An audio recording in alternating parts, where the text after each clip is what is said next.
নিধির কান্না চাপার শব্দ শুনে ঈশানের ঘুমটা হালকা হয়ে আসে। প্রায় অনেকক্ষণ ঘুমানোর ফলে ওষুধের ডোজ কমে আসে, যার ফলে ঘুম আস্তে আস্তে ভেঙে যায় তার। এরকম কান্নার শব্দে ঘুম ভেঙে যাওয়ার ফলে বিরক্তির ঘুম ঘুম চোখে মাথা তুলে রুমের কোণার দিকেই তাকায়, কান্নার উৎস খুঁজতে। এভাবে বসে বসে কাঁদতে দেখে ঘুম চড়ানো ভয়েসে প্রশ্ন করে, এই কে তুমি? আমার রুমে এলে কিভাবে? রুমের কোণা থেকে উত্তর না আসায় আবারও প্রশ্ন করতে যেয়ে থেমে যায়। বিছানায় চিত হয়ে হাত পা ছড়িয়ে দেয়। আস্তে আস্তে রাতের সব কথা মাথায় আসে। বালিশে ছড়িয়ে থাকা নরম চুলগুলো কিছুটা সময়ের জন্য হাত বুলিয়ে নেয়। চোখ বন্ধ করে কিছু একটা ভেবে বিছানায় ছেড়ে উঠে বসে। আস্তে আস্তে নিধির দিকে এগিয়ে যায়। এশরানের প্রশ্নে নিধির কোনো হেলদোল নেই। চাদরে মুখ গুজে চুপচাপ বসে আছে। রুমে যে আরো একজন আছে সে খেয়ালও নেই হয়তো। নিধির দিকে এগিয়ে গিয়ে হাঁটু ভাঁজ করে বসে পড়ে এশরা। নরম সুরে প্রশ্ন করে, এখানে কেন বসে আছো তুমি? কিন্তু নিধি এখনো ঠায় বসে আছে। কোনো হেলদোল নেই। এশান কোনো প্রত্যুত্তর না পেয়ে দু হাত দিয়ে আলতো করে নিধির গাল ধরতে গিয়ে গালের অতিরিক্ত তাপমাত্রা অনুভব করে চমকে ওঠে এশান। বুকের বাঁ পাশটা কেমন যেন করে উঠছে। আকস্মিকভাবে বুকে টেনে নেয় নিধিকে। নিধি আধ বোঝা করুণ চোখে এশানের কোলে ঢলে পড়ে। নিধির গায়ে উষ্ণতা এশানের মনটা যেন পুড়িয়ে যাচ্ছে। কোলে পড়ে থাকা নিধিকে খেয়াল করে দেখে জ্বরের তাপে ছোটটা লাল হয়ে ফুলে গেছে। ঠোঁটের একপাশে জমাট বাঁধা রক্ত, গলার ছোপ ছোপ কামড়ের কালচে দাগ। দাগগুলো আস্তে আস্তে চাদরের নিচের দিকে চলে গেছে। এশান আলতো হাতে চাদরে কিছুটা সরিয়ে দিতেই কাল রাতে সেই বুকের মাঝখানে কামড়ের বড় কালচে দাগ দেখে আনমনি বলে উঠছে, শিট। কেন যে সে নিজের রাগ কমাতে পারে না বুঝে আসে না তার। নিধিকে কোলে নিয়ে তাড়াতাড়ি করে পাশের বড় ডিভানিক দিয়ে শুয়ে দেয়। কাভার থেকে কিছু কাপড় আর নরম একটা বেডশিট বের করে নিল। আগের বেডশিটটা তুলে নতুনটা বিছিয়ে নেয়। তারপর নিধিকে কোলে করে ওয়াশরুমে নিয়ে গিয়ে বেসিনে সমান্তরাল জায়গায় উপরে বসায়। তাওয়ালে হালকা কুসুম গরম পানি দিয়ে হাত মুখ ক্লিন করে দিতেই নিধি বাধা দেয়। দুর্বল কণ্ঠে বলে ওঠে, কাল রাতে এভাবে টর্চার করে এখন সেবা করছেন খান সাহেব? জুতো মেরে গরু দান? তবে তার কোনো প্রয়োজন নেই। বলে এশানের হাত ঝাড়ি দেওয়ার চেষ্টা করলেও দুর্বল শরীরে কারণে তা হয়ে ওঠে না। নিধির কথা তোয়াক্কা না করে এশান চুপচাপ নিজের কাজে করতে থাকে। নরম তাওয়াল দিয়ে নিধির মুখ গলা এমন আলতো করে মুছে দেয় যেন ব্যথা না পায়। এশানের কোনো জবাব না পেয়ে নিধি আবারও বলে উঠছে, ছাড়ুন আমায় খান সাহেব, বিরক্ত লাগে আমার আপনার ছোঁয়া। বলে নিজেকে ছাড়িয়ে নেয় নিধি। হাত মুখ মোছা শেষ হয় এশানের বিনা বাক্যে নিধিকে ছেড়ে দেয়। পাশে থাকা গরম পানির বলে চাওয়াল চাপ পুনরায় ধুয়ে পানি ঝরিয়ে নেয়। শান্ত চোখে নিধির দিকে তাকায়। নিধির দুর্বল শরীরে কেমন যেন ঝিমিয়ে যাচ্ছে। হয়তো সে বেশিক্ষণ বসে থাকতে পারবে না। তাই এশান তাড়াতাড়ি করে হাঁটু ভাঁজ করে নিধির ঝুলানো খালি পায়ের কাছেই বসে যায়। তবে তাতে নিধির কোনো হেলদোল নেই।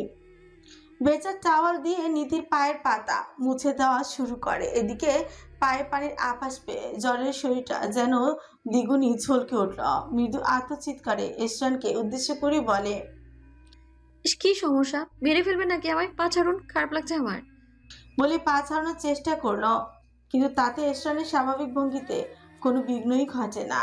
শুধু মৃদু স্বরে বলে উঠছে, don't talk, let me do my job, don't worry.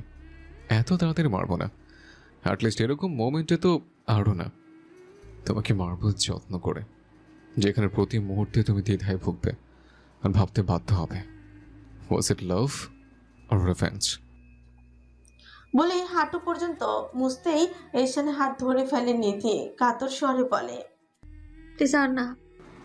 না মানে বৌরানি, পুরো শরীর মুছতে হবে না, তাহলে জ্বর কমবে না। না, কমতে হবে না, আর বেশি দূরে এগোবেন না প্লিজ।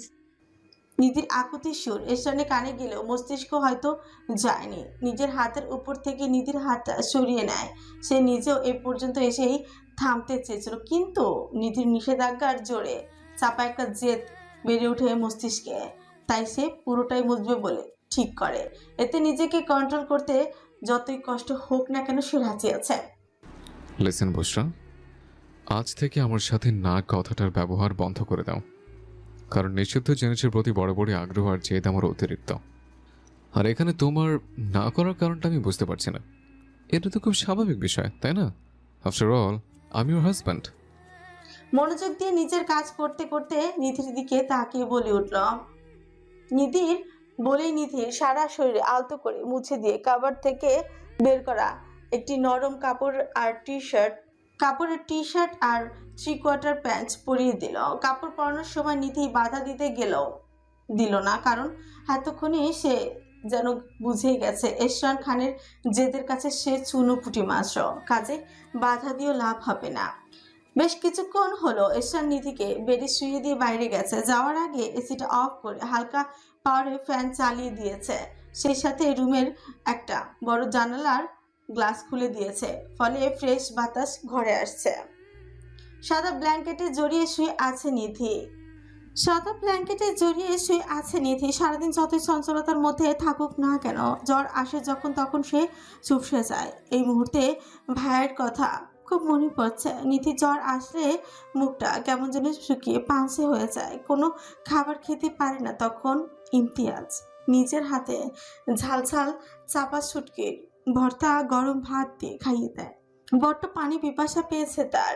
রেনুকে ডাকতে ইচ্ছে করছে, একটু পাশে কেউ থাকলে হয়তো ভালো হতো, কিন্তু সেটা তো সম্ভব না। এদিকে পানি পিপাসে গলাটা আটকে যাচ্ছে।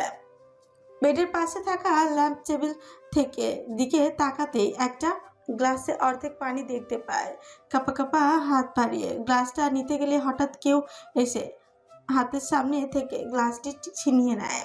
সামনে তাকিয়ে দেখে এরশান এক হাতে কিছু ব্যাগ আর অন্য হাতে পানির গ্লাসটি নিয়ে দাঁড়িয়ে আছে, যা দেখে নিধি তুচ্ছ-তাচ্ছিল্য করে বলে উঠছে, এখন কি আমি পানিটাও খেতে পারবো না? সবসময় এক লাইন বেশি কেন বলছো তুমি? এটা এক ধরনের অভদ্রতা, জানো না? নাকি এটা কেউ শেখায়নি? তাহলে একজন অসুস্থ রোগীর সামনে থেকে পানির গ্লাসটা নিয়ে নেয়া এটা কোন ধরনের ভদ্রতার কাতারে পড়ে? নিধির এমন খোঁচানো প্রশ্নে এরশান ছোট্ট একটি নিঃশ্বাস ছেড়ে উত্তর দেয়, এটা কাল রাতের পানি ছিল, তাই সারা রাত ঢাকা ছিল না, তাই খেতে দেয়নি। তোমার পানি লাগবে তো? দাঁড়াও, দিচ্ছে। বলেই বেডের ডেস্কে ভেতর থেকে একটা পানির বোতল বের করে নিজের হাতে ধরিয়ে দিয়ে বলে, এবার খাও। মাথা নিচে করে এরশানের হাত থেকে বোতলটি নিজের হাতেই নেয়। কিন্তু এবারও বোতলের ছিপি খুলতে পারছে না সে। বারবার চেষ্টা করেও পারছে না। এখন উপায়? বোতলের ছিপি খুলতে না পারার বিষয়টা কিছুক্ষণ আর চোখে তাকিয়ে দেখলো এরশান আলতো ভঙ্গিতে নিধির সামনে বসে পড়ে। কোনো কথা না বলে নিধির হাত থেকে বোতলটি নিয়ে ছিপি খুলে দিতেই বলে, যা পারো না তা নিয়ে এত অ্যাটিটিউড দেখানোর কি আছে? ডিরেক্ট বললেই তো পারো। নিধি কোনো কথা না বলে এরশানের হাত থেকে পানির বোতলটি নিয়ে পানি খাওয়া শুরু করে। অসুস্থ শরীরে খালি পেঁচে পানি পড়তে পেঁচে কেমন করে যেন মুচড়ে উঠল। মুহূর্তেই ওয়াক করে বমি করে দেয় এরশানের বুকের উপর। মাথা তুলে অপরাধীর ন্যায় নিধি বলে, সরি, বুঝতে পারিনি, সরি। নিধির এমন কাজে এরশান নিজেও ভ্যাবাচাকাই খেয়ে গেছে। কিছুটা হতাশা নিয়ে বলে, যেখানে স্বামীর বুকে চুমুখে দায়িত্ববান স্ত্রীর ভূমিকা পালন করা উচিত, সেখানে তুমি কি না? ওকে, ইটস ওকে, আমি চেঞ্জ করে নিচ্ছি, রিল্যাক্স। বলে ওয়াশরুমের দিকে চলে গেল চেঞ্জ করতে। মিনিট খানিক পরে রুমে এসে বলল, যাও ফ্রেশ হয়ে আসো। বলে আবারও বাইরে চলে গেল নিধি। টাওয়ালটা নিয়ে ওয়াশরুমে যে আয়নায় নিজের মুখ, গলা, গাল দেখে নিল। কাল রাতের কথা মাথায় আসতেই মাথায় একরাশ ভয়ের রেশ জড়ো হয়ে গেল। কারণ সে বুঝে গিয়েছে এসব আসলে কোনো সাধারণ মস্তিষ্কের মানুষ হতেই পারে না। সে ভালোবাসে, এই বুকে টেনে নিচ্ছে, তো আবারও জেদের বসে রক্তাক্ত করছে। গত এক সেকেন্ডও ভাবে না যে মানুষটা সময় সময় তার কাজের রূপ পাল্টিয়ে নেয়, সে কি আদৌ কোনো মানুষ? কথাগুলো ভাবতে ভাবতেই মুখে পানির ছিটা দিয়ে আবারও আয়নার দিকে তাকায়। নিজের মলিন মুখে বিন্দু বিন্দু পানির ছিটা দেখতে পায়। হাত দিয়ে সেগুলো মুছতে মুছতে নিজেকে বিড়বিড় করে বলে, যে করেই হোক পালাতে হবে আমায়। এই পাগলা জমিদারের কাছ থেকে আমার পালাতেই হবে। কিন্তু কিভাবে পালাবো? কিভাবে? আদৌ কি আমার পালানো সম্ভব? উত্তর খুঁজে পায় না সে। উত্তরের বদলে মনে জড়ো হয় ভয় আর মস্তিষ্কে একরস ঘৃণা। ভাবনার মাঝে ওয়াশরুমের দরজায় জোরে জোরে কড়া নাড়ার শব্দে চমকে ওঠে নিধি। বাইরে থেকে এরশানের এক নাগারে ডেকে যাচ্ছে। ওপাশ থেকে নিধির কোনো সাড়া না পেয়ে আকুতি ভরা সুরে চেঁচিয়ে ওঠে, বউ, বউ, ও বউ রানী, দরজা খোলো প্লিজ। তুমি সেন্সে আছো জান? উত্তর দাও। ওপাশ থেকে নিধির কোনো উত্তর না পেয়ে এরশান এবার মেজাজ হারিয়ে ফেলে। আগের চেয়ে দ্বিগুণ তেজে দরজা ধাক্কাতে ধাক্কাতে বলে, বুঝরা, বেরিয়ে আয়। তুই যদি উল্টাপাল্টা কিছু করে মরে যাস, আই সোয়ার তোকে কেটে আমি কুত্তা দিয়ে খাওয়াবো। বলে দরজা ভাঙার জন্য প্রস্তুতি নিতেই নিধি দরজা খুলে বের হয়ে আসে। নিধিকে বের হয়ে আসতে দেখে এরশান প্রাণ ফিরে পায়। 1 সেকেন্ডের সময় ব্যয় না করে নিধিকে বুকেই টেনে নেয়। হঠাৎই এরশান বুকে টেনে নেওয়ায় নিধি কিছুটা বিরক্তি হয়। নাকে চলে আসে ফ্রেশ লেমনের একটা স্মেল। এদিকে এরশান এত জোরে জড়িয়ে ধরেছে যে নিজের বুকের পাঁজর হয়তো ভেঙে যাবে নিধির। নিজেকে ছাড়ানোর জন্য হালকা নড়ে ওঠে, যার ফলে এশান ভেবে বসে নিধি তাকে ইগনোর করেছে। কিছুক্ষণ আগে নিধিকে হারানোর ভয়টা এখন আর রাগে পরিণত হয় তার। নিধি কাঁধ ধরে এক ঝটকায় সামনে দাঁড় করায়। রাগে থরথর করে কাঁপছে শরীর। নিঃশ্বাসের শব্দ নিধির কান পর্যন্ত আসছে। মন তো চাচ্ছে কলেজেটা একটানে বের করে দিই, কিন্তু কি সুন্দর করে অদৃশ্য বাঁধনে হাত বেঁধে দিয়েছে বউ রানী। না পারে ডাক ছাড়তে, না পারে ডাক কমাতে। এশান গমগমে আওয়াজে নিধিকে তাচ্ছিল্য করে বলে, কেন ভালোবাসেন আমায়? নিজের রক্তের শত্রুকে ভালোবাসা যায় না। হ্যাঁ, আমিও তাই বলি আপনি আমাকে ভালোবাসবেন না, কারণ আপনার মতো পাগল লোকের ভালোবাসার ডোরে যে নারী পড়বে তার জীবন নরক হয়ে যাবে। বলে পাশ কাটিয়ে চলে যায়। কথাগুলো শুনে এশান হাতের মুঠো শক্ত করে ধরে বিড়বিড় করে বলে, নরক, নরক, নরক। পাশের টি টেবিলে রাখা সুপের বাটিটা হাতে নিয়ে নিধির দিকে এগিয়ে যায়। নিধির সামনে খাবার ধরে বলে, খেয়ে নাও, না খেলে ওষুধ খেতে পারবে না। আপনারা তো আদিক খেতে আমি নিতে পারছি না, চলে যান তো প্লিজ। বলে এশানের বুকে ধাক্কা মারে, কিন্তু তাতে কাজের কাজ তো হয়ই না, উল্টো দুর্বল হাওয়ায় নিচে ফ্লোরে পড়ে যায়। নিধিকে পড়ে যেতে দেখে ফিচেল হেসে বলে, আরে বউ রানী, পড়ে গেছো? আসো, স্যুপটা খেয়ে নাও, তাহলে শক্তি পাবে। তখন না তোমার শক্তি দেখাবে। বলে খিলখিলিয়ে হেসে ওঠে। ফলে ঠোঁটের দুপাশ দিয়ে দুটো সোচালো ক্যানাইন দাঁতগুলো ঝলকে উঠল। নীতি মাথা তুলে এশানের দিকে তাকিয়ে রয়। হাসলে এশানের চোখগুলো পুরো বন্ধ হয়ে যায়। কপালের মাঝখানের স্ক্রিনটা হালকা ভাঁজ পড়ে। হালকা পিঙ্ক রঙের ঠোঁট দিয়ে সোচালো ক্যানাইন দাঁতটা কি সুন্দর বের হয়ে আসে। হাসির তালে তালে শরীরটা কি সুন্দর ঝুলে উঠে। আর কি আছে এই হাসির মধ্যে? ওই যে গলার অ্যাডাম অ্যাপল, ওটাও তো হালকা কেঁপে ওঠে। কি সুন্দর মায়াময় হাসি, যার এক হাসিতে হাজারো নারী খুন হতেও রাজি। এখন ভুবন জুড়ানো হাসি দেখে কে বলবে এই পুরুষটা একটা মেয়ের চাইতেও বেশি মুড সুইং করে তার? নিধির কোনো রেসপন্স না পেয়ে এশান হাসি থামিয়ে চোখ খুলে নিধির দিকে তাকায়। দুজনের চোখোচোখি হওয়ায় লজ্জায় চোখ নামিয়ে নেয় নিধি। এশান কিছু একটা আন্দাজ করতে পেরে এক ভ্রু নাচিয়ে নিধির দিকে তাকিয়ে বলে, হাসি দেখে প্রেমে পড়ে গেলে, তাই না বউ? বলো বলো। কিছুটা ইতস্তত হয়ে মেঝে থেকে উঠছে। বোকার প্রলাপ করতে লজ্জা লাগে না? এসব জঘন্য চিন্তা আমার মাথায় কোশমিন কালেও আসবে না। বলে পাশের সোফাতে ধপ করে বসে পড়ে। পরে পা দুটো তুলে বসে। তা নয়, দেখা যাবে। ততদিন পর্যন্ত সুস্থ থাকার জন্য হলেও নিজের যত্ন নাও। আসো, খাবারটা খেয়ে নাও। বলে নিধির সামনে এক পা ঝুলিয়ে আরেক পা সোফায় ভাঁজ করে বসে নেয়। খুব ভালো করে খেয়াল করে দেখে নিধির পরনে এশানে ডার্ক ব্রাউন রঙের টি শার্ট, আর যা তার হাঁটু পর্যন্ত লম্বা, আর অফ হোয়াইট রঙের 3/4 প্যান্ট যা পায়ের পাতাও ছিঁড়েছে। চুলগুলো কোমর ছাড়িয়ে কাঁধের দুপাশে দিয়ে কিছুটা চুল রাখা। ফ্যানের মৃদু বাতাসে কপালের উপর থেকে উপরে থাকা বেবি হেয়ারগুলো উড়ে যাচ্ছে। এশান তাকিয়ে দেখে তার ব্ল্যাক সোয়ানের অসুস্থ আর রাগী মলিন মুখটাতে যেন ছোট ছোট চুলগুলো খিলখিলি হেসে উঠছে। কি সুন্দর লাগছে তার বউকে, কিন্তু এত লাফাচ্ছে কেন চুলগুলো? ভাবনার মধ্যেই খেয়াল করে নিধি চুলগুলো বারবার কানের পিছে গুজে দিচ্ছে, কিন্তু সেগুলো বারবার চোখের সামনে আসছে। ঈশান চোখ কুচকিয়ে তাকায়। চুলগুলো কি তাহলে তার বুকে জ্বালাচ্ছে? Is this everything? আসলেই তো চুলগুলো বেশি বেশি লাফালাফি করছে। তার বউ অসুস্থ আর ওই চুলগুলো খুশিতে ধী ধী করে নাচানাচি করছে। কত বড় সাহস! মনে তো চাচ্ছে একটানে ছিঁড়ে ফেলে, কিন্তু না, নেহাতি বউটা ব্যথা পাবে, তাই কাজটা করতে পারছে না। তা না হলে এতক্ষণে চুলের দফারফাই করে ছাড়তো ঈশ্বর। গলা খাকারিতে নিধের দিকে তাকে কিছু অধিকারীর সুরে সুন্দর করে বলে, শোনো বউ, তোমার কপালের উপরে চুলগুলোকে আমার মোটেও ভালো লাগেনি। ওগুলোকে আজকেই কেটে ফেলবে, বুঝছো? ঈশানী অধিকারের ভয়েস শুনে নিধি বিরক্ত হয়ে বলে, হাহ, আদিক্ষেতা দেখলে বাঁচি না। এই, তুমি তো চ্যাটাং চ্যাটাং কথা বলো কেন? কই তোমার মা নশুনতে এমন না? তুমি এমন কেন বউ? মায়ের কথা মনে হতে অস্থির হয়ে যায়।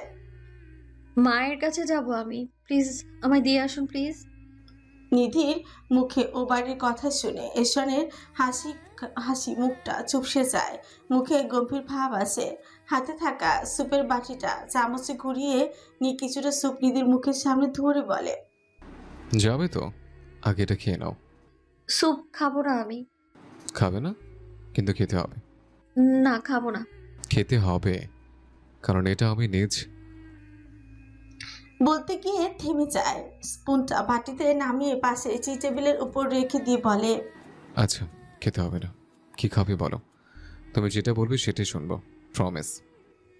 ঈশানের প্রমিস করা দেখে নিধি কিছুটা সাহস পায়।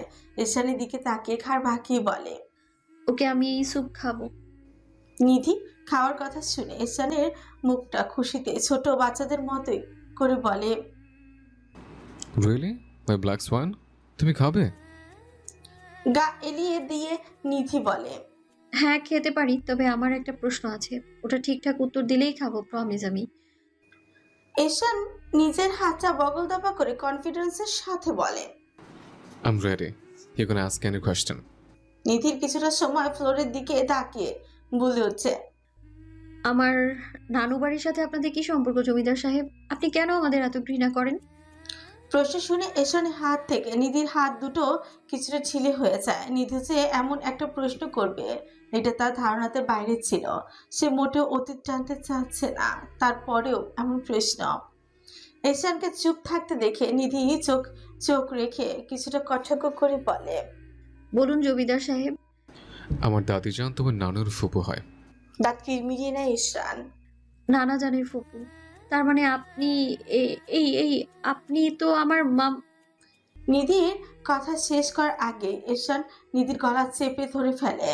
ফলে নিধির কথা শেষ করে হয়ে উঠছে না। ঈশান নিধির কাছে গিয়ে বলে, ফর ইউর কাইন্ড ইনফরমেশন, তুমি তোমার নানুর সৎ ফুপি। সো এখন যেটা বলতে চেয়েছিলে সেটা গলা দিয়ে বের না করে পেটের ভিতরে রাখো, না হলে এই গলাটা টিপে দিতে আমার 1 সেকেন্ডও সময় লাগবে না। বলে হাত সরিয়ে নেয়। কোথায় কোথায় এত হাইপার হয়ে যান কেন আপনি? হাইপার? শুরুই করলাম না, তার আগে এত কমপ্লেন? আসো শুরু করি। ঈশানের কথায় নিধি গা ছাড়াও দিয়ে বলে উঠছে, ছি, কিসব নষ্ট কথা। আমি স্যুপ খাওয়ার কথা বলছি। বলেই টেবিলে রাখা বাটিতে রাখা চামচ দিয়ে কিছুটা স্যুপ নিধির মুখের সামনে ধরে বলে, নাও শুরু করো। বাই দ্য ওয়ে, তুমি কি ভেবেছিলে বউ? বাই এনি চান্স তুমি কি ওসবের কথা ভাবছিলে? ছি, আমি তোমাকে ভালো ভেবেছিলাম, কিন্তু এখন তো দেখছি ইউর সো ডার্টি। হ্যাঁ, আস্তাগফিরুল্লাহ। ওসব হবে, বাট এখন তো তুমি অসুস্থ। আগে থেকে সুস্থ হও, তারপরেটা না হয় দেখা যাবে। বলে নিধিকে চোখ মারে। এমন গা জ্বালানো কথাতে নিধি ফুঁসে ওঠে। ঈশানের হাতে থাকা চামচটি ফেলে দিয়ে বলে, খাবো না আমি। নিধির এমন আচরণে ঈশানের ভোলা ভালা মুখটা রাগে পরিণত হয়। How dare you! খাবি না মানে?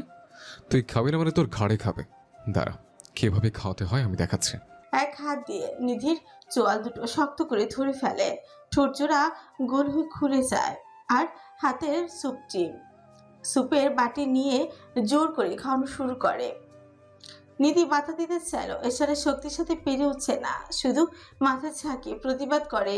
যা দেখে এরশান দাঁতে ধস চেপে বলে, তুমি যত ঘাড়তারামি করবে আমি তত উন্মাদ হব। তাই বলছি, নিজেকে সুখে রাখতে হলেও তোমার ঘাড়ের তেরা রগটা সোজা করো, তাতে তোমারই ভালো। আদারওয়াইজ আমি যদি একবার হস্তক্ষেপ করি তো তোমার 20 দাঁত ভেঙে দিয়ে শান্ত হব। জোর করে নিধিকে পুরো বাটির স্যুপ খাইয়ে দেয়। ওটা আসলে নামমাত্র খাওয়া, কারণ বারবার ঘাড় নাড়ানোর কারণ বেশিরভাগ স্যুপই নিধির মুখে গলায় গায়ে মেখে গেছে। খানিকক্ষণ পরে হাত থেকে বাটিটা পাশে ছুঁড়ে ফেলে নিধির দিকে আরো খানিকটা ঝুঁকে বলে উঠল, প্রতিজ্ঞা করলে সেটা রাখতে হয়, ব্ল্যাক সোয়ান। আর সেটা যদি জমিদার খান বাহাদুরের সাথে হয় তাহলে তো কথাই নেই, ওটা আমি নিজ দায়িত্ব উসুল করেই ছাড়ি। তুমি কেন বোঝো না লিটল ডল? নিধি ভয়ে সিটিয়ে যায়। কেমন জানি নিজেকে পাগল পাগল লাগছে তার। এখন কথা বলতে গেলেও সাবধানে বলতে হবে তার। শরীরে কেমন জানি কাঁপুনি দিয়ে উঠেছে, নাকের টকা লাল হয়ে আসছে নিধির। এরশানের লাল চোখগুলো অনেক অস্বাভাবিক লাগছে তার কাছে। হেঁচকি দিয়ে কেঁদে উঠে নিধি। শরীরটা অনেক খারাপ লাগছে তার, হয়তো জ্বর বেড়ে গেছে। চোখের সামনে এরশানের মুখটা কেমন জানি ঝাপসা হয়ে আসছে। নিধিকে ঢোল খেয়ে পড়ে যেতে দেখেই এরশান এক হাত দিয়ে নিধিকে আগলে ধরে নিল। মনে হচ্ছে জ্বরটা বেড়ে গেছে। নিধিকে বুকের সাথে নিয়ে আহত সুরে বলে উঠল, তুমি আমাকে ইগনোর করলে আমার কেমন যেন লাগে। ভালোবেসে বিশ্বাস কখনোই করিনি। I don't know about love at first sight, but সেদিনের স্ক্রিনের মধ্যে তোমাকে দেখার পর প্রথমবারের মতো নিঃশ্বাস নিতে ভুলে গিয়েছিলাম। সেদিন তোমার ভেতু ভেতু চোখটার মায়ায় আমি এক অদৃশ্য মায়াটোরে বন্দি হয়ে গেছি। সেদিন যখন তোমার ঠোঁট জোড়া দিয়ে কথা শুনেছিলাম, মনে হচ্ছিল কোনো এক অপার্থিব কণ্ঠ কানে এসছে। আই ওয়াজ লাইক যে হাজার পরের গান কান দিয়ে বয়ে যাচ্ছে। ওই যে মনে আছে তুমি সেদিন গাছ থেকে পড়ে যেতে নিয়েছিলে, তখন মনে হচ্ছিল আমি হয়তো আমার সুখ পাখিটা পাওয়ার আগেই, I don't know why, but seeing you gives me peace. You know what, little doll? কাল যখন তোমাকে রেখে অফিসে গিয়েছিলাম, কত ফাঁকা ফাঁকা লাগছিল নিজের মধ্যে। রেনু আমাকে কখনোই কল করতো না, তবে কাল করেছিল। তখন আমি গুরুত্বপূর্ণ মিটিংয়ে ছিলাম, বিশ্বাস করো কল ধরতাম না, কিন্তু তুমি ছেলে বিধায় কল ধরেছে। যখন শুনলাম তুমি নরসিনের মেয়ে, তখন কেমন যেন নিজের মাথা কাজ করা বন্ধ করে গিয়েছিল। সব ভুলে এসেছিলাম তোমাকে শ্যুট করার জন্য। তোমার প্রতি সেই ভালোবাসার ফিলিংসটাও কাজ করছিল না। যখন আমি ডাইনিংয়ে পৌঁছালাম, আমার হাতেও রিভলভার ছিল। শ্যুট করতে যেতে সোফার উপরে পা মেলে শুয়ে থাকতে দেখি তোমাকে। কি সুন্দর ভেজে চুলগুলো ছড়িয়ে দিয়েছিল, চুলের আগা থেকে পানির বিন্দুগুলো টপ টপ করে মিশে যাচ্ছিল। খুব হিংসে হচ্ছিল জানো তো। এই প্রথম কাউকে শ্যুট করতে যেয়ে আমার হাত কেঁপেছে, ব্যর্থ হয়ে ফিরে এসেছে। বড় বড় চাপা স্বভাবের আমি, তবে কি সুন্দর করে নিজের অনুভূতি প্রকাশ করে দিচ্ছে। এ যেন নতুন আমি। আমাকে ছেড়ে যেও না little doll, please don't go, please. কথাগুলো এক পাকে বলে বড় একটা নিঃশ্বাস ছাড়ে এরশান। নিধি শুনতে পায় না জানা নেই তার। নিধিকে পাঁজা কোলে নিয়ে বেডে শুয়ে দেয়, টিস্যু দিয়ে মুখ পরিষ্কার করে দিয়ে দিল। ফার্স্ট এড বক্স এনে ওষুধ খাইয়ে দিয়ে নিধিকে সামান্য সেন্সে থাকায় এটা খেয়ে নিয়ে গুটিসুটি মেরে চুপচাপ ঘুমিয়ে যায়। গোধূলি বিকেলে সূর্য পশ্চিম দিকে ঝোল খেয়েছে। আকাশ জুড়ে খণ্ড খণ্ড সাদা মেঘ যেন লাল আভায় স্বর্ণের মতো জ্বলে উঠেছে। পাখিগুলো নিড়ে ফিরার তাড়ায় দূর মসজিদ থেকে আগাম মাগরিবের আজান জানিয়ে দিচ্ছে দিনের সমাপ্তি। জোড়া প্রাসাদের তৃতীয় তলা বিশাল হল ঘরের ধুলো জমানো দরজার সামনে দাঁড়িয়ে আছে নূরজাহান খান। হাতে থাকা একটি বড় চাবি দিয়ে দরজা ধুলো পড়া মোটা লোহার তালাটি খুলে ফেলে সে। ধুলোয় ঢাকা ঘরটি দেখে বোঝা যাচ্ছে বহু বছর ধরে এখানে পায়ের চিহ্ন পড়েনি। প্রমাণস্বরূপ ঘরের চারিপাশে পড়ে রয়েছে কয়েক স্তর বিশিষ্ট ধুলো। বাতাসে ধুলো থাকায় নাক চেপে ধরে নূরজাহান আস্তে আস্তে সামনের দিকে এগিয়ে। বিশাল হল রুমের ভেতর অসংখ্য চেয়ার সারিবদ্ধ রাখা, সামনে একটি উঁচু স্টেজ করা, তার উপর সোনালী নকশা করা কার্পেট বিছানো। পাশের দেয়ালটায় বিশাল বড় তৈলচিত্র, ধুলো জমে থাকা ছবির ফ্রেমটি নিজের আঁচল দিয়ে মুছে নিলেও নূরজাহান খান চিত্রে সবার সামনে চেয়ারটিতে বসে থাকা লোকটির মুখের সামনে থেকে দূরে সরে যেতেই থমকে গেলেন নূরজাহান খান। বহুদিন পর যেন দেখছেন তাকে। আলতো করে হাত বুলিয়ে অস্পষ্ট স্বরে বলে উঠছে, বাবাজান, আপনি জানেন আমার সেই ছোট্ট ইশরান কত বড় হয়ে গেছে? ও না ঠিক আপনার মতোই হয়েছে, যেমন রাগী তেমন স্পষ্টভাষী। তবে ও কেমন জানি সবাইকে এড়িয়ে চলে। মলিনভাবে বলে গেলেন নূরজাহান খান। কিছু একটা মাথায় আসতে আবারও বলে উঠছে, জানেন বাবাজান, আজ প্রায় 2 যুগ পরে এই জোড়া প্রাসাদ খুশিতে মেতে উঠেছে। আমাদের ইশরান খান বাহাদুরের নিকাহ মোবারক হতে যাচ্ছে আব্বাজান। তাও আবার আমারই আদরের মেয়ে আভার সাথে। আমরা আবার আগের মতো হয়ে যাব বাবাজান। এই জোড়া প্রাসাদে আবার খুশির রেশ দেখা যাবে। ছোট বাচ্চাদের কিচিরমিচির শব্দ, বউরানীর ঘুঙুরের আওয়াজ, মান অভিমান সব থাকবে, সব। এখন সময় এসেছে কালো অতীতে হারানো সব দুঃখ ভুলে নিজেদেরকে গড়ে তোলা। আমাদের দুঃখের দিন শেষ বাবাজান, কিন্তু ওই আকন্দর পরিবারে নেমে আসবে কালো মেঘের ছায়া। আমার ইশরান বড় হয়েছে বাবাজান, ও সব কিছুর হিসাব কড়ায় গঞ্জায় তুলে নিবে। এই হলরুমে আবার বিয়ের বাজনা বাজবে। আজ আমি একা হাতে সবটা পরিষ্কার করে সাজিয়ে নেব। বলতে বলতে নূরজাহানের চোখ চিকচিক করে উঠছে। হাতে তুড়ি বাজাতে দুটো অল্প বয়সী মেয়ে পানির বালতি আর ঝাড়ু নিয়ে হাজির হয় হল ঘরে। কাজে লেগে পড়ে নূরজাহান। মেয়ে দুটো সাহায্য করতে চাইল। নূরজাহান তাদের চলে যেতে বলে। নিজের মনের মাধুরী মিশিয়ে পুরো হল রুম পরিষ্কার করতেই থাকে আর সেই সাথে নিজের প্রিয় নজরুল সঙ্গীত গাইতে থাকে।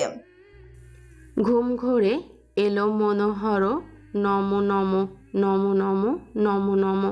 শ্রাবণ মেঘে নাচে নটবর, রমঝম রমঝম রমঝম। সন্ধ্যা গড়িয়ে রাত 9টার ঘরে পা দিয়েছে। আবার হাতে মেহেদির রং এসেছে লাল খয়েরি। সেই দেখে প্রভা নানা কথা বলে খেপাচ্ছে।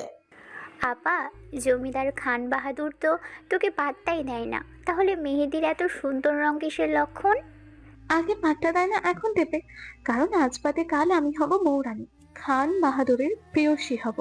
বলে তীক্ষ্ণ চোখ জোড়া তীক্ষ্ণ করে নেয়। আবার এত কনফিডেন্স দেখে প্রভা কিছুটা দুষ্টুমি করেই বলে, তাই নাকি আপা? আবার দেখো তোমার পরে আবার অন্য কাউকে বউ না করে আনেন। জমিদারদের তো আবার 3-4টা করে বিয়ে করার ঐতিহ্য আছে। বলে খিলখিল করে হেসে ওঠে প্রভা। কথাটা প্রভা নিছকই মজার ছলে বললেও আবার সেটা মোটেও ভালো লাগেনি। প্রচণ্ড রাগে পাশে থাকা কাঁসার গ্লাসটি প্রভার দিকে ছুঁড়ে মেরে বলে, বোনের সতীন দেখতে চাস? কেমন বোন তুই? বোন নামের কলঙ্ক তুই, বেরিয়ে যা আমার চোখের সামনে থেকে। তোকে দেখতে ইচ্ছা হচ্ছে না আমার। বলেই রাগে বিরক্তিতে মুখ অন্যদিকে সরিয়ে নেয়। আকস্মিকভাবে গ্লাসটি প্রভার দিকে দেওয়ায় বিষয়টা বুঝে উঠতে পারেনি সে।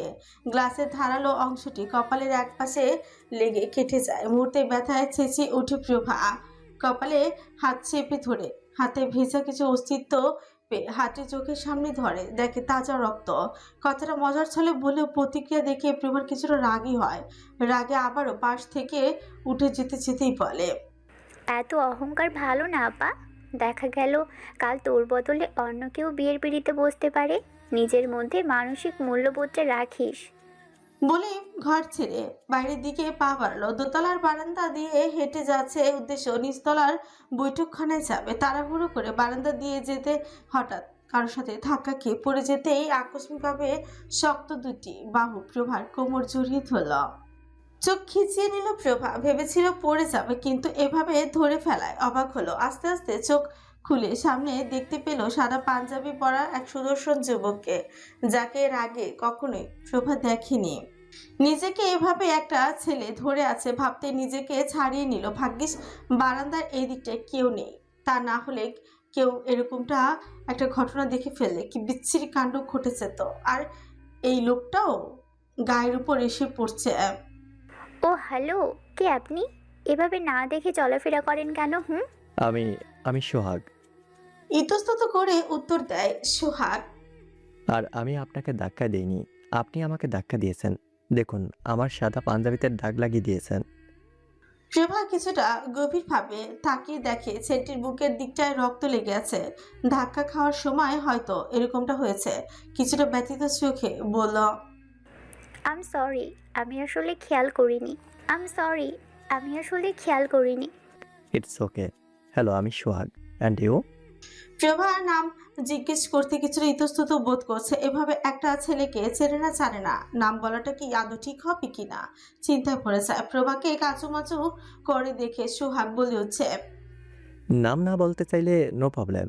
আপনি বরং এই টিস্যুটা কপালে ধরুন, ব্লিডিং কমে যাবে। বলে প্রভার সামনে একটা টিস্যু ধরে। না না ভাইয়া, লাগবে না, আমি রুমে গিয়ে ড্রেসিং করে নিব। এখন আসি। বলে সোহাগকে পাশ কাটিয়ে চলে যেতে উদ্যত হলেই সোহাগ আমতা আমতা করে বলে উঠছে, আমি আসলে এখানে রিসার্চের কাজে এসেছি। পুরাতাত্ত্বিক বিভাগের স্টুডেন্ট হওয়ায় এই জায়গাটা আসতে হয়েছে আমাদের। সকালে ঘোষবাবু আমাদের দাওয়াত করে এসেছেন। দুপুরের দিকে আমি ঘুমিয়েছিলাম, ঘুম ভাঙার পর ওদের আর কাছারি বাড়িতে খুঁজে পাইনি। আপনি কি বলতে পারেন ওরা কোথায়? আমি তো ওনাদের চিনিই না, দেখলে বুঝবো কিভাবে? হ্যাঁ, তাও তো কথা। ওকে, ডোন্ট মাইন্ড।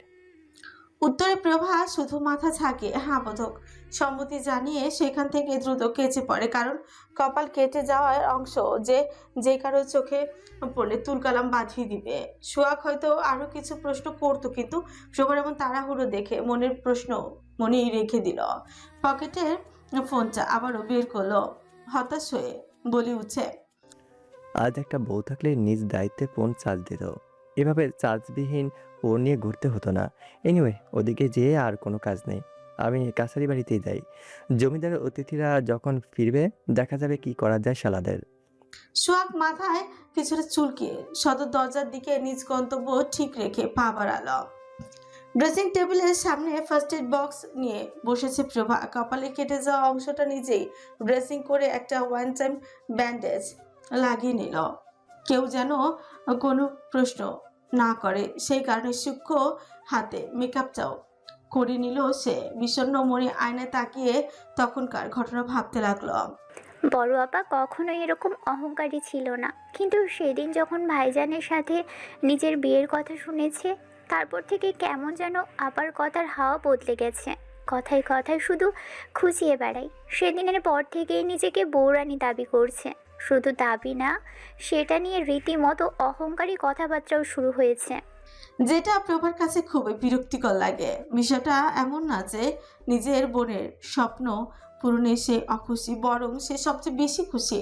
কিন্তু কথায় কথা এত অহংকার প্রভার সহ্য হচ্ছে না। যাকে আপা খুশি হইলেন যাকে আপা খুশি হইলেই হবে। আমি তো আর বেশি দিন এখানে থাকবো না, আর আমাকে এসব সহ্য করতেও হবে না। হঠাৎই সব নীরবতা ভেস্তে দিয়ে চমচম রুমে চলে এলো। তা হাতে তার হলুদের বাটি, মোটা ঝংকার যুক্ত গলার আওয়াজ প্রভাকে বলে উঠছে, প্রভামণি, নূরজাহান আপা আপনাকে ডাকে। আভামণিকে হলুদ লাগাতে হবে, সে অনেক রাত হয়ে গিয়েছে, এখনো হলুদ লাগানোর কোনো নামই নেই। আপাজান তো বকাবকি করছেন। আরে উঠো উঠো। বলেই প্রভাকে হাত ধরে তুলে জোর করে নিয়ে যায় নিচের হল ঘরে। চমচমের এত কথার বিপরীতে কোনো কথা বলার সুযোগ পায় না প্রভা। হলঘর পেরিয়ে বিশাল বাগান, আশেপাশের কত গাছগাছালি তার ঠিক নেই। পুরো জোড়া প্রাসাদে আর বাগানটা লাইটিং করা হয়েছে। প্রভা গিয়ে দেখে বাগানের মাঝখানে উচ্চবৃত্ত করে বেড়ি বানানো হয়েছে। সেখানেই হলুদ গাঁদা ফুল বিছানো। আসরের মাঝখানে আভা বসে আছে, গায়ে হলুদ জামদামি শাড়ি, খোপায় গোলাপি কালারের জারবেরা ফুল গাঁথা, গলায় হাতে কানে ম্যাচিং করে কাঁচা ফুলের গহনা পরানো হয়েছে। মুখে বিশেষত কোনো মেকআপ নেই, শুধু হালকা লিপস্টিক দেওয়া আর চোখ কাজল। মাশাআল্লাহ, তাতেই আভাকে পরীর মতো লাগছে। চমচম নিজ হাতে সাজিয়ে আভাকে সুন্দর না হয়ে যাবে কোথায়। আস্তে আস্তে বোনের দিকে এগিয়ে যায়। কিছুক্ষণ আগের কথা সব মাথা থেকে বেরিয়ে গেছে তার। সবাই তাকে হলুদ লাগিয়ে দিচ্ছে। মায়ের দিকে তাকিয়ে দেখে কি সুন্দর হাসছে, যে পৃথিবীর সব সৌন্দর্য ওই হাসির কাছে মাথা নোয়াবে। ঠিক কতকাল আগে মাকে এত সুন্দর করে হাসতে দেখেছে তা প্রভার মনে পড়ে না। আদৌ কি মাকে তার জন্মের পর এভাবে হাসতে দেখেছে কিনা সেটাও একটা জটিল প্রশ্ন। আজ আপার বিয়ে উপলক্ষে এই মায়াময় সুন্দর হাসিটা চেয়ারে বসে আছেন নানিজান। তার চেহারা তো মনে হচ্ছে সব খুশি ছলকে উঠেছে। খুব মনোযোগ দিয়ে আশেপাশে সবাইকে দেখছে প্রভা। বাড়ির প্রতিটি সদস্য, আত্মীয় স্বজন, অতিথি সবাই যে যার জায়গা থেকে খুশি। হ্যাঁ খুশি তো, কি সুন্দর নির্মল সে খুশি। প্রভাকে কাছে আসতে দেখে আভা নির্মল হাসি দিয়ে বলে, আরে প্রভা, আয় আয়, হলুদ লাগিয়ে দে আমায়। সুন্দর করে লাগাবে কিন্তু, যাতে কাল আমাকে আরো চকচকে দেখায়। হ্যাঁ আপা, লাগিয়ে দিচ্ছি। তুই তো মার্শাল্লাহ এমনিতে অনেক সুন্দর, হলুদ লাগালে তো আরো সুন্দর হয়ে যাবি। ভাইজান দেখলে পাগল হয়ে যাবে রে আপা। বলে আভার গালে হলুদ ছুঁয়ে দেয়। শোভার কথায় আভা খানিকটা লজ্জা পেয়ে হাসি দেয়, লাজুক হয়ে বলে, ফিরনি খাওয়াবি না আমায়?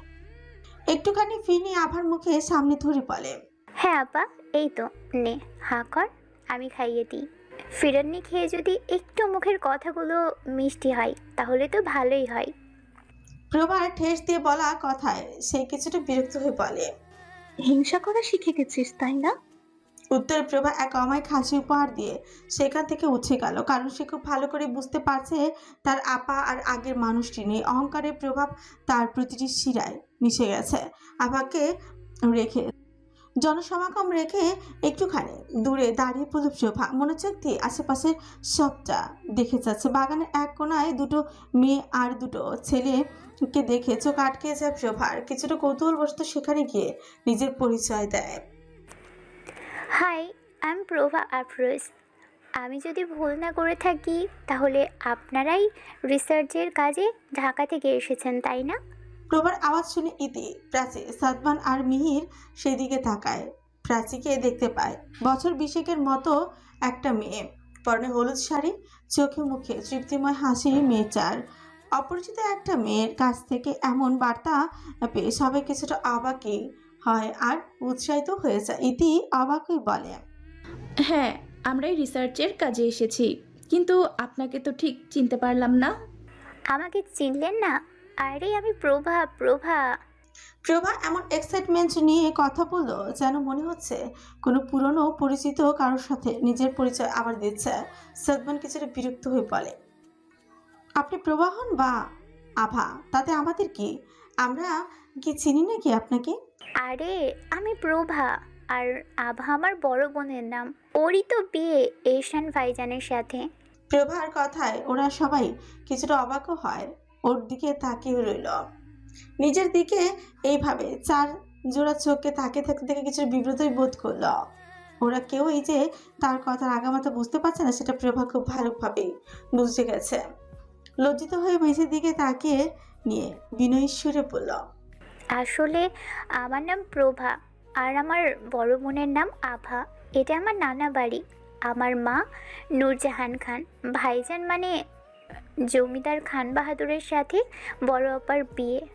ঢাকা থেকে রিসার্চের কাজে কিছু স্টুডেন্ট এসেছে শুনে আপনাদের অনেক খুঁজেছি।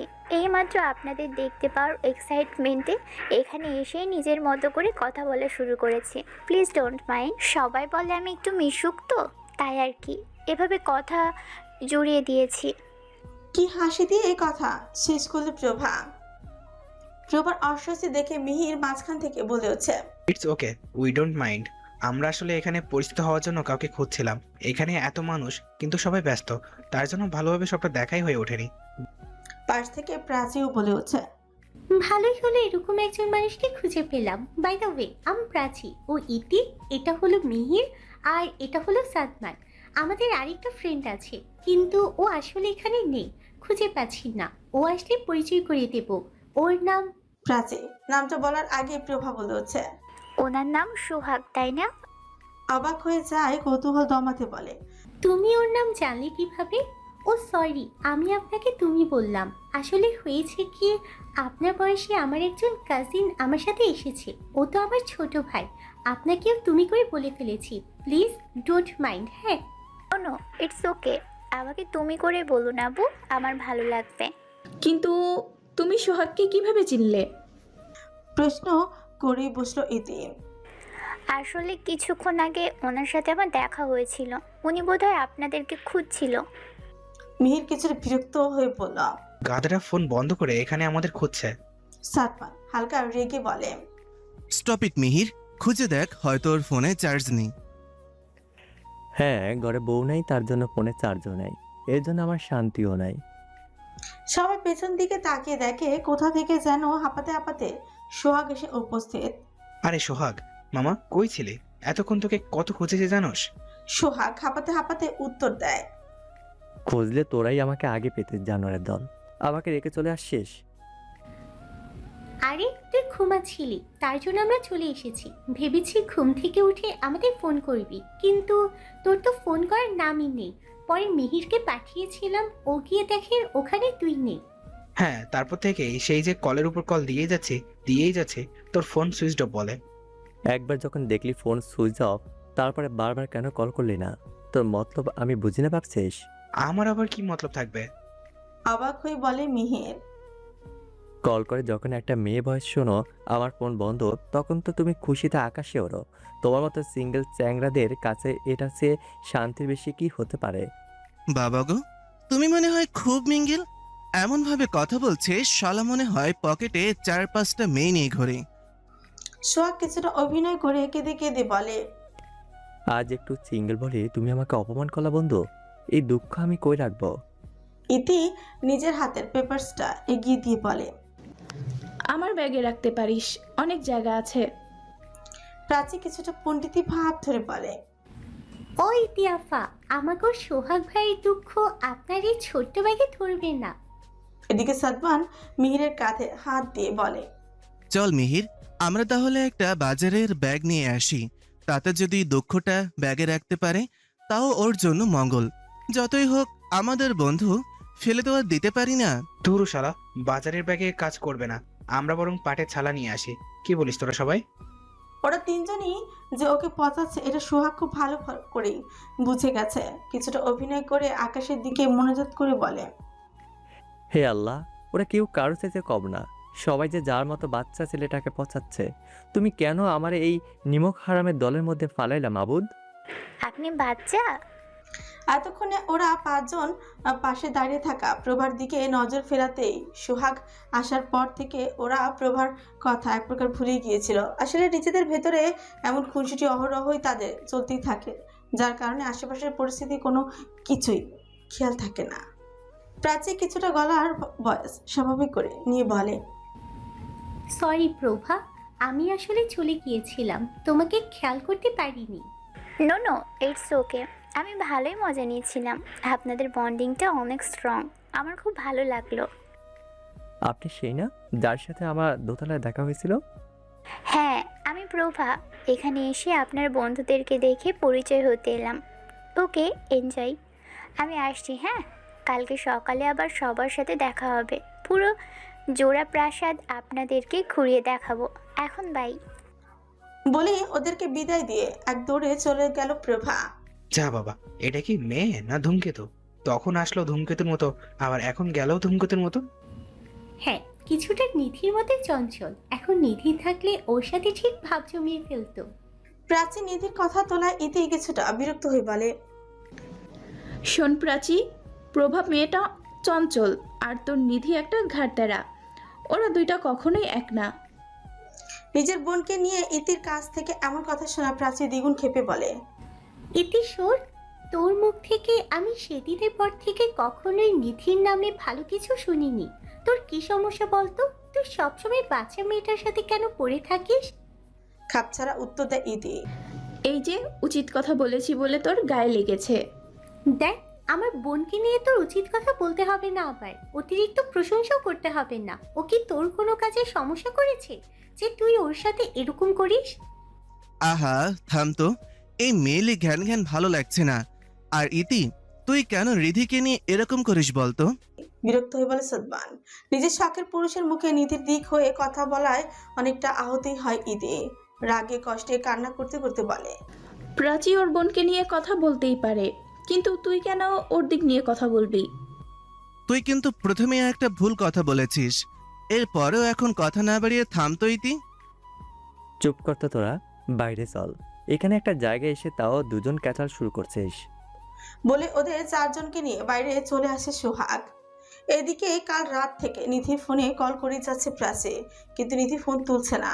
ওই দিক থেকে কি হলো না হলো সেটারও কোনো খোঁজ পায়নি সে। বাসায় জানাবে কি জানাবে না, কাকে কি বলবে না বলবে, কোনো উত্তর খুঁজে পায়নি সে। চিন্তায় মাথা ফেটে যাচ্ছে তার উপর ইতির এমন খোঁচানো কথা, সব মিলিয়ে প্রাচীর মেজাজ বিগড়ে গেছে।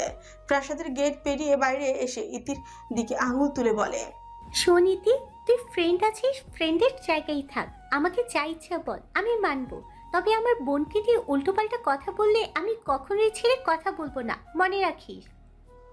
বলে কাছারি বাড়ির দিকে দ্রুত হাঁটা ধরে প্রাচীর এমন কথা শুনে ইতি কেঁদে দেয়। প্রাচী যে তার কথা এভাবে উত্তর দিবে ভাবতেও পারেনি। চোখের পানি মুছতে মুছতেই বলে, আজকাল কাউকে কিছুই বলা যায় না, সবাই জানে আমি এরকম।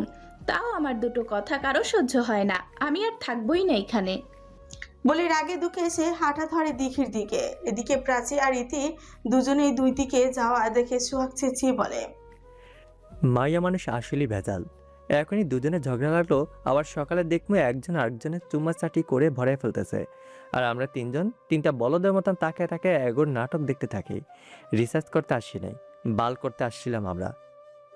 বলেই ইতির দিকে ছুটে যায়। পাগল ছাগল কখন কি করে না করে তার তো কোনো ঠিক ঠিকানা নেই। সোহাগ ইতির দিকে দ্রুত পা বাড়ায়। এতক্ষণে ইতি দৌড়ে অনেক দূর চলে গেছে। সোহাগ সময় নষ্ট না করে সাদমানের দিকে তাকিয়ে বলে, তুই আর মিহির দুজন মিলে প্রাচীর কাছে যা, ওখানে ও একা একা। স্যার তো ঘোষবাবুর সাথে কোথাও যেন গিয়েছেন, এদিকে ম্যামও ডাকায়। তোরা প্রাচীরকে কাছারি বাড়িতে রেখে ডিগ্রির দিকে আয়। সাদমান যাক, আমি তোর সাথে যাই। মিহির তাড়াহুড়ো করে বলে, কিন্তু ততক্ষণে সোহাগ সীমানার বাইরে গিয়েছে। অজ্ঞতা মিহিরের সাদমানের সাথে যেতে হলো। প্রাচী স্বাভাবিকভাবেই হাঁটতে থাকায় ওরা খুব দ্রুতই প্রাচীর কাছে চলে এলো। মিহির কিছুটা হাঁপিয়ে বলে উঠছে, তোরা কি দোস্ত, এসব ছোটখাটো বিষয় নিয়ে কেউ ঝগড়া করে? ইতির কথা নয় বাদই দিলাম, ও একটু এরকমই, বোঝে কম চিল্লাই বেশি, কিন্তু তুই এরকম রিয়াক্ট কেন করলি? সাদমান চুপচাপ হেঁটে যাচ্ছে প্রাচীর উত্তরের অপেক্ষায়, কারণ প্রশ্নটা তার নিজেরও। প্রাচী এবারে কাঁদো কাঁদো হয়ে ওদের দুজনের দিকে তাকালো, দুই হাত কুচলে বলে উঠল, কাল রাত থেকে নিধি ফোন তুলছে না। 2-3 বার ট্রাই করার পরে ফোন হয়তো অফ হয়ে গেছে, তারপর থেকেও খোঁজ পাচ্ছি না। এখন আমি কি করব মিহির? পাশ থেকে সাদমান চিন্তিত মুখ নিয়ে বলে, আরে এত ভয় পাচ্ছিস কেন? বান্ধবীর বাসায় তো গেছি, হয়তো ব্যস্ততার কারণে ফোন তুলতে পারছে না। তুই ওর ফ্রেন্ডকে কল কর, তাহলেই তো পেয়ে যাওয়ার কথা। আমি কল করেছিলাম সাদমান, ওর প্রতিটা বান্ধবীকে কল করেছিলাম। সবাই বলে ও নাকি ওদের কাছে যায়নি। তাহলে ও গেল কোথায়? বাসায় আমি কি জানাবো?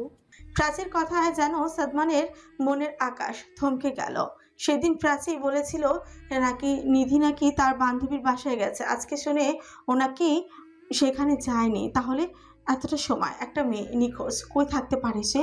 মুহূর্তে সাদমানের ভেতর আকস্মিক পরিবর্তন হয়। মনে কেমন যেন উথাল পাথাল করছে তার। মনে হচ্ছে যেন মেয়েটা হয়তো আগের মতো নেই, হারিয়ে ফেলেছে তাকে। প্রাচীকে ধমকে প্রশ্ন করে, নিধি নেই মানে? এতক্ষণ তুই এসব কি বলছিস প্রাচু?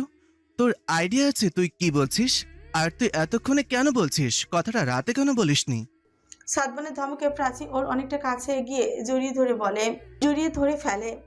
সাদমান এবার নিজের থেকে সরিয়ে দিয়ে আশেপাশে তাকিয়ে নেয় প্রাচীর দিকে, গরম চোখ নিয়ে বলে, তুই পাগল হয়ে গেছিস প্রাচী? এটা একটা গ্রামীণ এলাকা, এখানে তুই আমাকে এভাবে হাক করতে পারিস না। আর সবচেয়ে বড় কথা হলো, তোর মাথায় রাখতে হবে আমি একটা ছেলে। আমি এখন কি করব? কিভাবে বোনকে খুঁজবো? প্লিজ দিদিকে এনে দে। চিন্তা করিস না, আমরা স্যারের সাথে কথা বলে পুলিশকে জানাবো। হ্যাঁ চলো আপাতত সেখানেই যাই, তারপরে দেখি কি করা যায়। কিন্তু এটা করতে হবে, খুব দ্রুত করতে হবে। আমার নিধিকে আমি হারিয়ে ফেলতে পারবো না। ওরা তিনজনই পুনরায় প্রাসাদের দিকে যায়, কারণ ততক্ষণে মিহির কল করে জেনে নিয়েছে স্যার ওখানেই আছেন।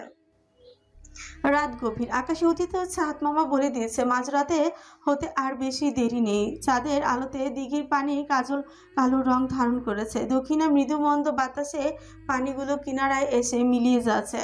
পানিতে পা ভিজে বসে আছে ইতি। বাতাসের দরুন চুলগুলো উড়ে যাচ্ছে। চোখ মুখের অবস্থা দেখে বোঝাই যাচ্ছে কেঁদে কেটে অস্থির সে। যে মানুষের আবেগ যত বেশি তার কষ্ট তত বেশি। অনুভূতিকে যে যত মূল্য দেয় তার প্রাপ্তির খাতা ততই শূন্য থাকে। কলেজ লাইফ থেকে সাদমানের প্রতি আলাদা টান ছিল ইতির। তখন থেকে সাদমানের সাথে অন্য কোনো মেয়েকে সহ্য করতে পারে না সে। নিয়ে সাদমানের কাছে কম অপমানিত হয়নি, কিন্তু ইতি তো বরাবরই নাছোড়বান্দা স্বভাবে। সাদমানকে তো তার চাই। সাদমানকে পাওয়ার জন্য সে বাবা মায়ের সাথে বিদেশে পাড়িও জমায়নি, পরিবারহীন থেকেছে বছরের পর বছর। যে মানুষটার জন্য পরিবার ছেড়েছে, বিদেশে উন্নত জীবন ছেড়েছে, অথচ সে মানুষটা তাকে মূল্য দেয় না। কেন দেয় না? কি সে কম? সে না অর্থে, নাকি কোনো দিকে সৌন্দর্যের দিকে? বিশ্ববিদ্যালয় জীবনে পরিচয় হয় প্রাচীর সাথে। প্রথম প্রাচীকেও সহ্য করতেই পারেনি সে। পরে যখন শুনল প্রাচীর সাথে নিধির ভাইয়ের বিয়ে ঠিক হয়ে আছে, তারপরেই প্রাচীর নাম বান্ধবীর খাতায় তুলেছে। হ্যাঁ, তার জীবনে একমাত্র মেয়ে বান্ধবী, অথচ এই প্রাচী আজ এইভাবে কথা বলল। তখনকার সবটা মনে হতে আরো এক দফা কেঁদে নেয় ইতি। আরে সিসকাদনি, আর কান্না করিস না। তেমন কিছু বলে নেই যে তুই ছাগলের 3 নাম্বার বাচ্চা মতো কান্না করছিস। আকস্মিক সোহাগের কথায় চমকে উঠছে এতে। মুখ ঘুরিয়ে পেছন দিকে তাকিয়ে দেখে সোহাগ দাঁড়িয়ে আছে। পুনরায় মুখ ঘুরিয়ে সামনের দিকে তাকায় ইতি। সোহাগ নিশ্চুপ হয়ে ইতির পাশে বসে যায়। আলতো করে মাথায় হাত দিয়ে বলে, আমরা জানি তো তুই সাদমানকে কতটা ভালোবাসিস, কিন্তু এখানেও কি টিনেজারদের মতো ভালোবাসা মানুষটিকে নিয়ে ওভার পজিটিভ হলে চলে? সাদমান কি আমাকে একটুও ভালোবাসে না সোহাগ? ও কি আমাকে একটুও বুঝে না? আমি কি ওকে আসলেই পাবো না? ধৈর্যের ফল সবসময় মিষ্টি হয়, ধৈর্য ধর। ধৈর্য? তুই আমাকে ধৈর্য শেখাচ্ছিস সোহাগ? গত 7টা বছর ধরে তো আমি ধৈর্য ধরেই আসছি। আর কত ধৈর্য ধরবো বলতো? ও আমার না হোক, আমার সাথে কথা না বলুক, আমি দূর থেকে ওকে ভালোবাসা দিতে শিখে ফেলেছি। একটু বিশ্বাস কর, যখন সে অন্য কোনো মেয়েকে নিয়ে কথা বলে, আমি না নিজেকে ধরে রাখতে পারি না। আমার বুকে অনেক ব্যথা হয়, আমি থাকতে পারি না। ভালোবাসার জিনিসটাই এমন, ভালোবাসার জিনিসকে সব সময় মুক্ত আকাশে উঠতে দিতে হয়। সে যদি মুক্ত হয়ে খুশি থাকে, দূরে থেকে তোর খুশি হওয়া উচিত। ইতু, যেমনটা প্রাচীর বেলায় তুই করেছিস। ইতির এমন প্রশ্নে ভাবছাকা খেয়েছে সোহাগ। এত বছরে লুকিয়ে রাখা অনুভূতি এভাবে কেউ ধরে ফেলবে একটাবারও কল্পনাও করতে পারেনি সে। ধরা পড়ে যাওয়া চোরের মতন মুখ অন্যদিকে ঘুরিয়ে নেয় সোহাগ। হালকা ধুতলিয়ে বলে, কি যাটা বলছিস স্মৃতি? ও আমার অনেক ভালো একটা ফ্রেন্ড হয়। এখানে এইসব লুকানো ভালোবাসা কি আছে? আমি একবারও বলেছি তুই ওকে লুকিয়ে ভালোবাসিস? হ্যাঁ, তুই নিজেই তো উত্তরটা দিয়ে দিলি। থমকে যায় সোহাগ। আকাশে চাঁদের দিকে থাকে, নীরব হয়ে থাকে। এই তো সামনের মাসে প্রাচীর বিয়ে। প্রাচীকে আর কখনো আগের মতো দেখতে পাবে না সোহাগ। প্রাচী হয়ে যাবে অন্য কারো অর্ধাঙ্গিনী। ভাবতেই বুকের ভেতর খালি খালি লাগে তার। পৃথিবীতে কত যে মন ভাঙা মানুষ আছে তার কোনো হিসেব নেই, অথচ আর কিছুদিন পর এই হিসেবেই মন ভাঙা মানুষের লিস্টে স্থায়ীভাবে সেও পড়ে যাবে। বলা হয়ে থাকে ছেলেদের নাকি কাঁদতেনি, অথচ আজকে সোহাগের এক চোখে পানি না চাইতেও চলে এসেছে হাতের উল্টো দিকে দিয়ে। চোখের পানি মুছে নেয় সে। সোহাগকে কাঁদতে দেখে ইতি মনের কষ্টগুলো যেন দ্বিগুণ ভাবে ঝলকে উঠল। সোহাগের কাঁধে কপাল ছিকিয়ে বলল, আমাদের সাথে কেন এমন হচ্ছে সোহাগ? আমরা কি দোষ করেছি যে আমাদের প্রিয় মানুষগুলো আজ আমাদের আয়ত্তের বাইরে? আমাদের জন্য সৃষ্টিকর্তার কি প্ল্যান আমি বুঝি না রে। ইতির এমন আবেগী কথা সোহাগ আরো ভেঙে পড়ে। মাথায় হাত বুলিয়ে দেয় ইতির। হঠাৎ ইতি চোখে দূর থেকে টর্চের আলো এসে পড়ে। কান্না মাখা ফুলনো চোখগুলো সে আলোয় বন্ধ হয়ে আসে। সোহাগও আলোর উৎস খুঁজতে দেখতে পায় কিছু দূরে 3 থেকে 4 জন মানুষের কালো অবয়ব তাদের মিশ্র কণ্ঠস্বরে ভেসে আসছে। ওই ওহানে কারারে এত রাইতে মাইয়া নিয়ে নষ্টামি করে কোন বান্দির বাচ্চারে?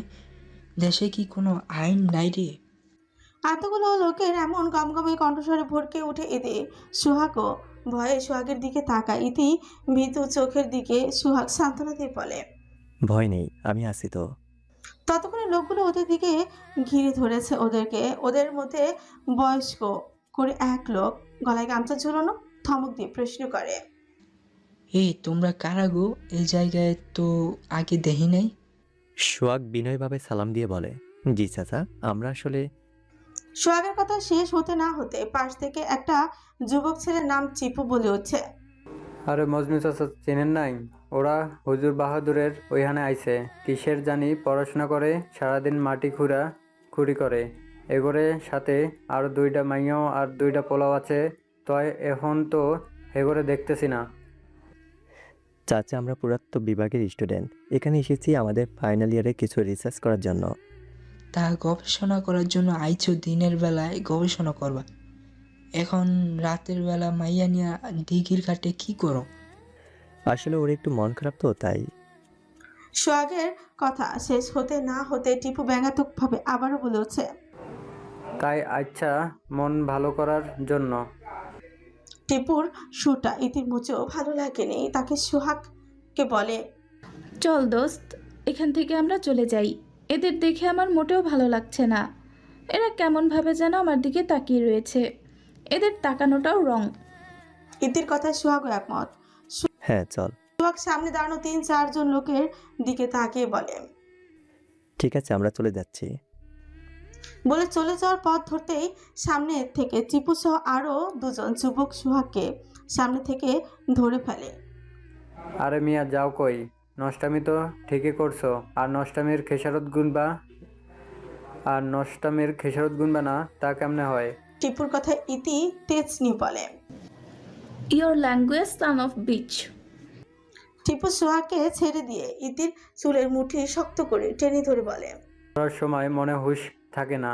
এখন আমার সাথে তেজ নিয়ে কথা কস।